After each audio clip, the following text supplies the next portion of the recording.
Hola, hoy día vamos a continuar hablando de la guerra de 1948 y vamos a tocar la segunda fase, la guerra regular. Como dijimos, el 15 de mayo era el día programado para la partida de las tropas británicas de Palestina, pero como caía sábado, Shabbat, los sionistas deciden proclamar el Estado de Israel un día antes, el 14 de mayo de 1948. Minutos después de la ceremonia, Estados Unidos reconoce al nuevo Estado de Israel. La Liga Árabe, que había esperado hasta el retiro de las tropas británicas de Palestina, decide finalmente intervenir. 5 países árabes, Irak, Líbano, Siria, Jordania y Egipto, envían un total de 21.500 hombres, apenas la mitad de lo que los militares árabes habían considerado lo mínimo indispensable para hacerle frente a las milicias sionistas. Estos 5 estados eran débiles económicamente y acababan de independizarse del tutelaje colonial.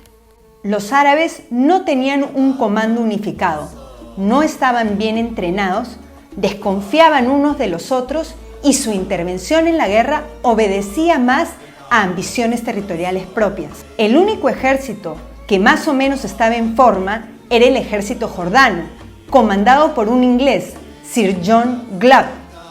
Pero el rey Abdullah de Jordania había mantenido conversaciones secretas con los sionistas y había transado no atacar a las milicias judías a cambio de que lo dejaran anexarse parte del territorio asignado a los árabes palestinos, específicamente Cisjordania y Jerusalén del Este. Por su parte, las milicias judías, que eran más numerosas, estaban mucho mejor organizadas, tenían mejor entrenamiento y tenían experiencia. Acuérdense que muchos de ellos habían luchado en la Segunda Guerra Mundial. Al inicio, los ejércitos árabes asumen la ofensiva y hacen progreso, sobre todo ocupando las áreas que habían sido asignadas a los árabes palestinos en la partición. Los judíos estaban a la defensiva y buscaron ayuda en el Consejo de Seguridad de las Naciones Unidas para que negocie una tregua.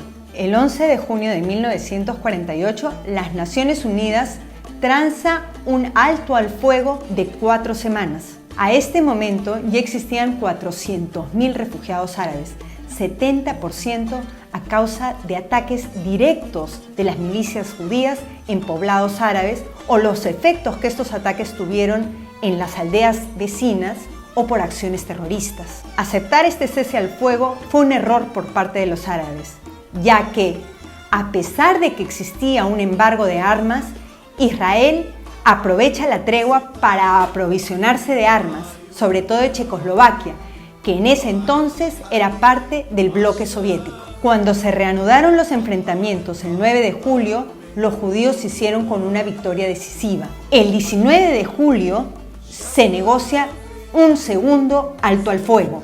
Por su parte, el mediador designado de las Naciones Unidas, el conde Folke Bernadotte, trabaja incansablemente para llegar a una solución.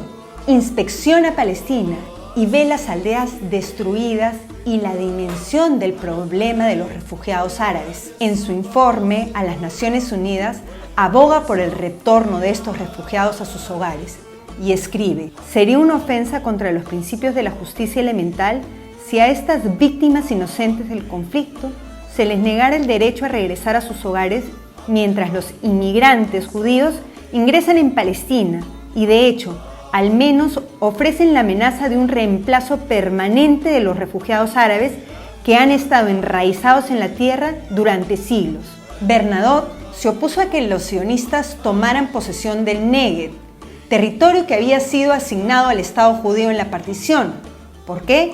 Porque ya los sionistas habían tomado posesión de la Galilea del Oeste, que era territorio que había sido asignado a los árabes palestinos. También Bernadotte propuso la internacionalización de Jerusalén. La propuesta de Bernadotte irritó a los sionistas y el 18 de septiembre de 1948 es asesinado por la banda Lehi. El 15 de octubre Israel rompe la tregua, invade el Negev y así captura el 78% de Palestina, es decir, 50% de territorio adicional al que le había sido asignado al Estado judío. El sucesor de Bernadotte, el americano Ralph Bunche, condujo las negociaciones del armisticio entre Israel y los países árabes entre enero y julio de 1949. La línea acordada por el armisticio, más conocida como la Línea Verde, definió las fronteras de Israel hasta la guerra de 1967.